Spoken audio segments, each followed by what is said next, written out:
Hi hello అందరికీ నమస్కారం. Welcome to our channel. So friends, first time మన channel చూసినట్లయితే దయచేసి సబ్స్క్రైబ్ చేయండి. అదేవిధంగా ఈ వీడియో నచ్చినట్లయితే ఖచ్చితంగా మీ యొక్క ఫ్రెండ్స్కి షేర్ చేయండి. అదేవిధంగా మన యొక్క ఛానల్ని సపోర్ట్ చేయండి. సో ఫ్రెండ్స్, ఈ నోటిఫికేషన్ వచ్చేసి మనకు హైదరాబాద్లో ఉన్నటువంటి ఐకార్ అనే కేంద్ర ప్రభుత్వ సంస్థలో మనకు తాజాగా యంగ్ ప్రొఫెషనల్ సంబంధించిన ఉద్యోగాలకు సంబంధించిన నోటిఫికేషన్ అయితే విడుదలైంది. సో ఈ నోటిఫికేషన్ సంబంధించి ఎలాంటి అప్లికేషన్ ప్రాసెస్ కానీ, ఎలాంటి ఫీ పేమెంట్ కానీ, ఎలాంటి ఎగ్జామినేషన్ కూడా ఉండదు. కేవలం మనకు అప్లికేషన్ నుంచి తీసుకుని ఇంటర్వ్యూ అటెండ్ అయితే మాత్రమే మనకు ఈ యొక్క ఉద్యోగానికి అయితే షార్ట్ లిస్ట్ చేస్తారు. సో ఈ యొక్క ఉద్యోగం సంబంధించి ప్రతి నెల కూడా మనకు 30,000 మనకు శాలరీ అయితే పే చేస్తారు.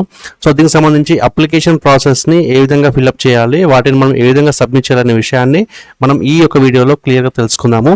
సో దయచేసి వీడియోను ఎక్కడ కూడా స్కిప్ చేయకండి. సో ఈ వీడియో చాలా ఉపయోగపడుతుంది, ఎందుకంటే మన తెలుగు రాష్ట్రాల్లో ఉన్నటువంటి హైదరాబాద్లో ఉన్న ఈ యొక్క ఐకార్ ఇన్స్టిట్యూట్లో మనకు ఉద్యోగం సంపాదించే అవకాశం అయితే ఈ నోటిఫికేషన్ ద్వారా కల్పిస్తారు. కాబట్టి దయచేసి ఈ యొక్క వీడియోను చివరి వరకు అయితే చూడండి. సో ఫ్రెండ్స్, ఈ నోటిఫికేషన్ సంబంధించి అప్లికేషన్ అనేది మనకు ఆఫ్లైన్లో ఉంటుంది. సో స్క్రీన్ పైన కనిపిస్తున్న ఈ యొక్క అప్లికేషన్ కావాలనుకుంటే కనుక ఖచ్చితంగా మీరు కామెంట్ సెక్షన్లో అడగొచ్చు, నేను వాటికి ప్రొవైడ్ చేస్తాను.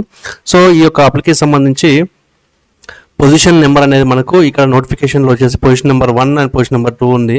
సో పొజిషన్ సంబంధించిన ఏవైతే మనకు పొజిషన్ కోడ్స్ ఉన్నాయో ఆ యొక్క కోడ్స్ అనేవి మనము ఏ ఉద్యోగానికి అప్లై చేస్తున్నామో ఆ యొక్క పొజిషన్ నెంబర్ అనేది మనం ఇక్కడ ప్లేస్ చేయాల్సి ఉంటుంది.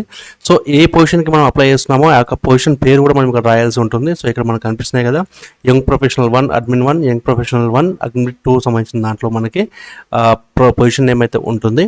అదేవిధంగా మన యొక్క రీసెంట్ పాస్పోర్ట్ సైజ్ ఫోటోగ్రాఫ్ ఏదైతే ఉంటుందో దాన్ని మనం ఈ యొక్క బ్లాక్లో పేస్ట్ చేయాల్సి ఉంటుంది.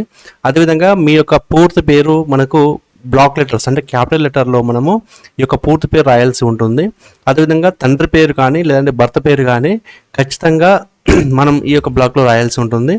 డేట్ ఆఫ్ బర్త్ ఈ యొక్క బ్లాక్లో, ఒకవేళ ఎస్సీ కానీ ఎస్టీ కానీ ఓబీసీ కానీ ఫిజికలీ డిసేబుల్స్ ఉంటే కనుక వారి యొక్క డీటెయిల్స్ అనేటివి ఎస్సీ అయితే ఎస్సీ, ఎస్టీ అయితే ఎస్టీ, ఓబీసీ అయితే ఓబీసీ ఆ యొక్క క్యాస్ట్ డీటెయిల్స్ అనేది ఇక్కడ రాయాల్సి ఉంటుంది.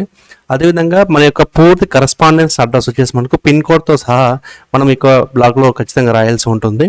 సో యాక్టివ్ మొబైల్ నెంబర్ ఏదైతే ఉందో ఆ యొక్క మొబైల్ నెంబర్ ఈ యొక్క ప్లేస్లో, యాక్టివ్ ఈమెయిల్ ఐడి ఏదైతే ఉందో వాటిని బ్లాక్ లెటర్స్లో ఈ యొక్క ప్లేస్లో రాయాల్సి ఉంటుంది. ఆ తర్వాత మన ఎడ్యుకేషన్ క్వాలిఫికేషన్స్ కనుక ఉంటే కనుక వాటిని గ్రాడ్యుయేషన్ సంబంధించిన డిగ్రీ, పోస్ట్ గ్రాడ్యుయేషన్, పిహెచ్డి ఏదైనా సరే మనం ఇక్కడ రాయొచ్చు. సో డిగ్రీ ఉంటే డిగ్రీ సరిపోతుంది. సో డిగ్రీ తర్వాత కూడా మనకున్న క్వాలిఫికేషన్స్ మనం ఇక్కడ రాయాల్సి ఉంటుంది. ఒకవేళ అదేవిధంగా మనకి యూనివర్సిటీ ఏ యూనివర్సిటీలో కంప్లీట్ చేసుకున్నాము, ఏ డిసిప్లిన్లో కంప్లీట్ చేసుకున్నాము, మనకు వచ్చిన పర్సంటేజ్ ఎంత, మనకు ఎప్పుడు పాస్ అయ్యామనే సంవత్సరాన్ని మనం ఇక్కడ రాయాల్సి ఉంటుంది. సో వాటిని తరువుగా మనం ఇక్కడ చెక్ చేయాల్సి ఉంటుంది. అదేవిధంగా దానికి రిలవెంట్ ఎక్స్పీరియన్స్ ఏమైనా ఉంటే కనుక మీరు ఆ యొక్క ఎక్స్పీరియన్స్ సంబంధించిన డీటెయిల్స్ అనేవి మనం ఇక్కడ రాయాలి, లేకపోతే అవసరం లేదు. ఇక్కడ నెట్ క్వాలిఫై అయ్యారా అంటే ఇక్కడ మనకు అడుగుతుంది. ఒకవేళ క్వాలిఫై అయితే మాత్రం date of validity of net certificate అనేది మనం ప్రొవైడ్ చేయాల్సి ఉంటుంది. వాటి యొక్క డీటెయిల్స్ ఎస్ అయితే ఎస్, నో అయితే నో అని రాసింది. ఎస్ అయితే ఆ యొక్క డీటెయిల్స్ ఏవైతే ఉన్నాయో వాటిని ఇక్కడ ప్రొవైడ్ చేయండి. ఆ తర్వాత లాస్ట్లో ఇక్కడ మన డిక్లరేషన్ సంతకం పెట్టాల్సి ఉంటుంది. సో ఇక్కడ మన యొక్క లేటెస్ట్ సిగ్నేచర్ ఏదైతే ఉందో సిగ్నేచర్ని ఇక్కడ మనం ప్లేస్ చేసిన తర్వాత ఈ యొక్క అప్లికేషన్ ఫామ్తో పాటుగా మన యొక్క ఎడ్యుకేషన్ క్వాలిఫికేషన్స్ ఏవైతే ఉంటాయో ఆ యొక్క ఎడ్యుకేషన్ క్వాలిఫికేషన్స్ని మనము ఈ యొక్క అప్లికేషన్తో పాటు తీసుకుని ఇంటర్వ్యూకు వెళ్ళాల్సి ఉంటుంది. సో ఈ యొక్క ఇంటర్వ్యూ వచ్చేసి మనకు హైదరాబాద్లో ఉన్నటువంటి సంతోష్ నగర్లో ఉన్నటువంటి ఐకార్స్ క్రీడా సంబంధించిన ఏదైతే ఇన్స్టిట్యూషన్ ఉందో ఆ యొక్క ఇన్స్టిట్యూషన్లో మనము 10 గంటల నుండి మనము 23 తారీఖు అంటే 23 ఏప్రిల్ రోజున మనకు ఈ యొక్క 10 గంటల తర్వాత మనం ఈ యొక్క ఇంటర్వ్యూకి అటెండ్ అవ్వాల్సి ఉంటుంది. కాబట్టి ఎవరైతే ఇంటర్వ్యూకి అటెండ్ అవుతారో వారికి ఉన్న ఎడ్యుకేషన్ క్వాలిఫికేషన్ సంబంధించి, ఎక్స్పీరియన్స్ సంబంధించి మనల్ని షార్ట్ లిస్ట్ అనేది రెడీ చేస్తారు. సో ఈ యొక్క ఉద్యోగానికి వచ్చేసి మనకు మినిమం 21 ఇయర్స్ నుంచి 45 ఇయర్స్ వరకు అప్లై చేసుకోవచ్చు. సో రిలాక్సేషన్స్ వచ్చేసి మనకు యాజ్ పర్ రూల్స్ ఏవైతే ఉంటాయో వాటి ప్రకారమే మనకు రిలాక్సేషన్ అనేది కూడా మనకు ప్రొవైడ్ చేస్తారు. సో ఈ యొక్క ఇంటర్వ్యూకి మనకు వెళ్తే కనుక ఎలాంటి టీఎల్ కానీ డిఎల్ కానీ ప్రొవైడ్ చేయమని చెప్పారు. సో మన సొంత ఖర్చులతోనే మనము ఈ యొక్క ఇంటర్వ్యూకు అటెండ్ అవ్వాల్సి వస్తుంది. సో ఇక్కడ మన యొక్క ఈ యొక్క నోటిఫికేషన్ సంబంధించి మనకు యంగ్ ప్రొఫెషనల్ 1లో అడ్మిన్లకు సంబంధించిన దాంట్లో మనకి 3 ఖాళీలు అయితే ఉన్నాయి.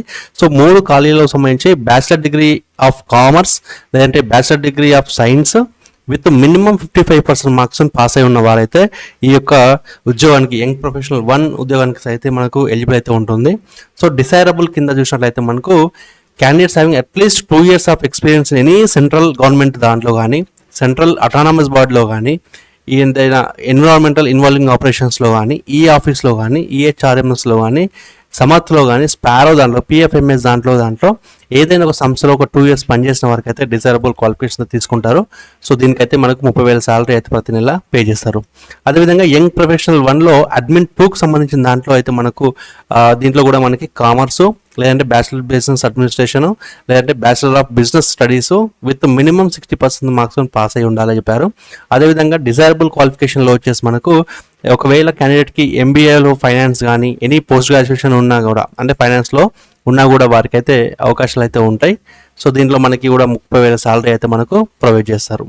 సో ఈ విధంగా మనం ఈ యొక్క ఇంటర్వ్యూకు ఖచ్చితంగా మన యొక్క ఒరిజినల్ సర్టిఫికేట్స్ అనేవి మనము ఈ యొక్క సర్టిఫికేట్ వెరిఫికేషన్ సమయంలో మనము ప్రొవైడ్ చేయాల్సి ఉంటుంది.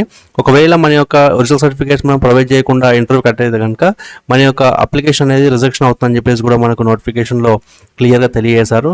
సో దీనికి సంబంధించి మీకు ఎలాంటి డౌట్స్ ఉన్నా కూడా ఖచ్చితంగా మీరు కామెంట్ సెక్షన్లో అడగొచ్చు.